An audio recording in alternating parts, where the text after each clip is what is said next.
আজ ১৪ই ডিসেম্বর শহীদ বুদ্ধিজীবী দিবস। পৃথিবীর ইতিহাসে এক কালো অধ্যায়। ১৯৭১ সালে মহান মুক্তিযুদ্ধে বিজয়ের চূড়ান্ত মুহূর্তে এই দিনে ইতিহাসের জঘন্যতম হত্যাকাণ্ড চালায় দখলদার পাকিস্তানি বাহিনী।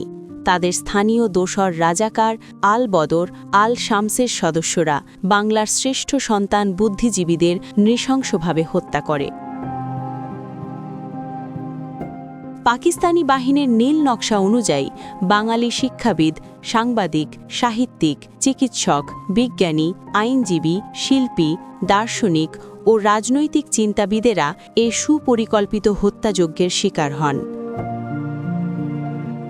পাকিস্তানি বাহিনী তাদের পরাজয় আসন্ন জেনে বাঙালি জাতিকে মেধাশূন্য করার লক্ষ্যে বুদ্ধিজীবী নিধনের এই পরিকল্পনা করেছিল।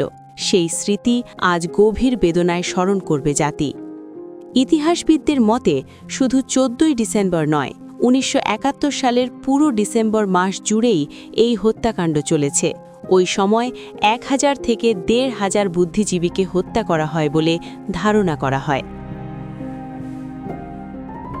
বাঙালি জাতি বরাবরই বিজয়ের উৎসবের আগে এই দিনটিতে শ্রদ্ধা ও বেদনার সঙ্গে স্মরণ করে থাকে জাতির শ্রেষ্ঠ সন্তান শহীদ বুদ্ধিজীবীদের। সকালে মিরপুর ও রায়ের বাজারে বুদ্ধিজীবী স্মৃতিসৌধে দেশের স্বাধীনতার জন্য আত্মোৎসর্গকারী শহীদ বুদ্ধিজীবীদের স্মৃতির প্রতি শ্রদ্ধা জানিয়ে অগণিত মানুষ পুষ্পস্তবক অর্পণের মাধ্যমে শ্রদ্ধা নিবেদন করেন।